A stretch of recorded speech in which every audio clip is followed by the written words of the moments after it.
Hi అండి, నమస్తే. నేను మీ భార్గవి. వెల్కమ్ బ్యాక్ టు అమ్మ చేతి వంట. ఈరోజు వీడియోలో ఒక టేస్టీ స్వీట్ రెసిపీ చూపించబోతున్నానండి.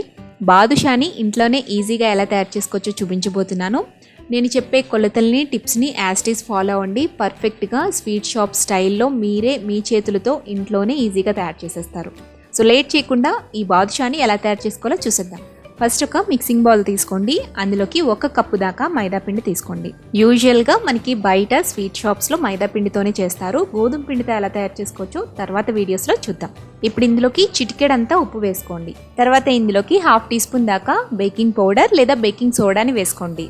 ఇందులోనే 2 టేబుల్ స్పూన్స్ దాకా నెయ్యిని కూడా వేసుకోండి. నెయ్యిని కరగబెట్టాల్సిన అవసరం లేదండి, నార్మల్ నేతినే వాడేసుకోవచ్చు.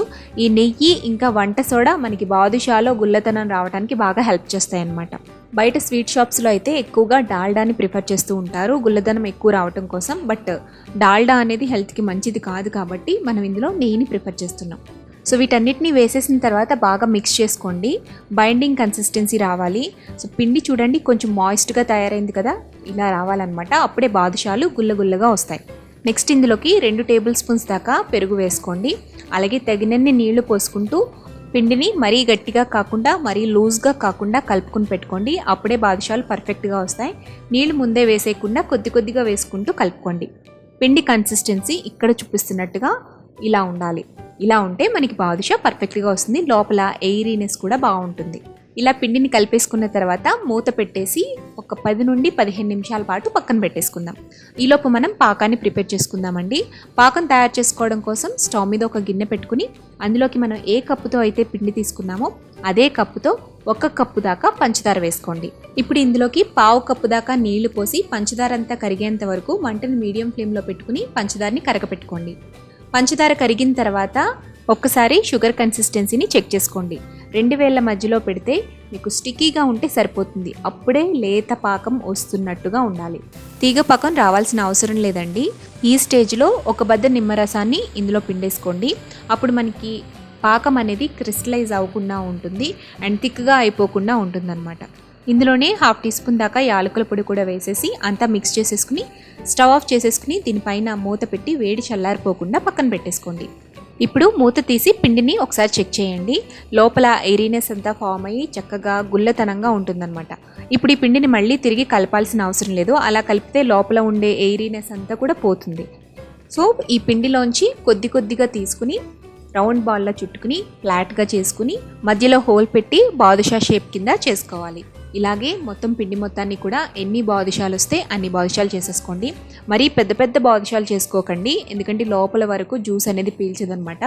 ఇక్కడ చూపిస్తున్నట్టుగా ఈ సైజులో చేసుకుని పెట్టుకోండి. అలాగే బాదుషాల మధ్యలో హోల్ని కొంచెం పెద్దదే చేసుకోండి, ఎందుకంటే ఫ్రై చేసేటప్పుడు ఆ హోల్ అనేది దగ్గరికి అయిపోతూ ఉంటుందన్నమాట. సో అందుకని ఇలా అన్నీ చేసేసుకున్న తర్వాత కూడా ఒకసారి హోల్స్ని కొంచెం పెద్దవి చేయండి. ఫ్రై చేసేటప్పుడు షేప్ అవుట్ అయిపోకుండా పర్ఫెక్ట్ షేప్ అనేది వస్తుంది. ఇప్పుడు డీప్ ఫ్రైకి సరిపడా ఆయిల్ పెట్టుకోండి. మీ దగ్గర ఐరన్ కడాయి ఉంటే ఐరన్ కడాయిని వాడండి. బాదుషాలు ఈవెన్గా వేగుతాయి, అలాగే క్రిస్పీగా చక్కగా ఫ్రై అవుతాయి. సో ఆయిల్ని మరీ ఎక్కువ హీట్ చేయకుండా కొద్దిగా హీట్ అయిన తర్వాత మంటని లో ఫ్లేమ్లోకి అడ్జస్ట్ చేసేసి ఆయిల్కి సరిపడా బాదుషాలని వేసేసేయండి. బాదుషాలు వేసిన తర్వాత ఇవి కొంచెం ఆ నూనె వేడికి వేగి పైకి తేలుతాయి అన్నమాట. ఆయిల్ పైకి తేలిన తర్వాత అప్పుడు మంటని మీడియం ఫ్లేమ్లోకి అడ్జస్ట్ చేసుకుని 2 సైడ్స్ కూడా ఈవెన్గా తిప్పుకుంటూ గోల్డెన్ బ్రౌన్ కలర్ వచ్చేంత వరకు చక్కగా ఫ్రై చేసుకోండి. ఇలా చేయటం వల్ల లోపల వరకు బాగా వేగి ఆ వేగిన ఈ బాదుషాల్ని పాకంలో వేసినప్పుడు లోపల వరకు జ్యూసీగా పీల్చుకుంటాయన్నమాట. సో ఈ ప్రాసెస్లోనే మీరు బాదుషాల్ని ఫ్రై చేసుకోవాలి, ఎందుకంటే మందంగా ఉంటాయి కదండి.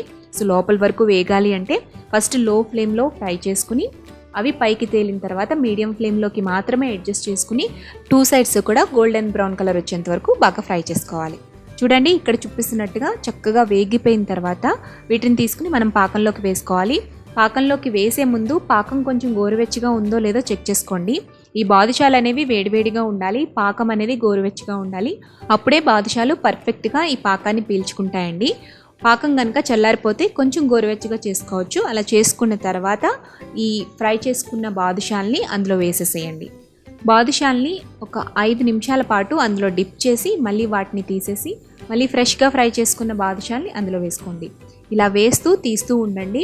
లాస్ట్లో అంతా అయిపోయిన తర్వాత మిగిలిన పాకాన్ని వీటి మొత్తం మీద వేసేసేసి ఒక హాఫ్ అన్ అవర్ పాటు అలా వదిలేసేయండి. అరగంట తర్వాత వీటిని తీసుకుని సర్వ్ చేసుకోవచ్చు. టేస్టీ జ్యూసీగా ఉండే బాదుషా రెడీ అయిపోయిందండి. పైన సన్నగా చాప్ చేసి పెట్టుకున్న జీడిపప్పు, బాదం, పిస్తా పలుకులతో గార్నిష్ చేసి ఈ దీవాళీకి మీ ఇంట్లో వాళ్ళందరికీ కూడా నోరు తీపి చేయండి. మరి ఈ రెసిపీని మీరు ఇంట్లో ట్రై చేశాక మీకు ఎలా వచ్చిందో నాకు కామెంట్ చేయడం మర్చిపోవద్దు. అలాగే ఈ వీడియో కనుక నచ్చినట్లయితే తప్పకుండా లైక్ చేసి మీ ఫ్రెండ్స్తో రిలేటివ్స్తో షేర్ చేయండి. మరిన్ని టేస్టీ, సింపుల్, క్విక్ రెసిపీస్ కోసం అమ్మ చేతి వంట ఛానల్ని సబ్స్క్రైబ్ చేసుకోండి.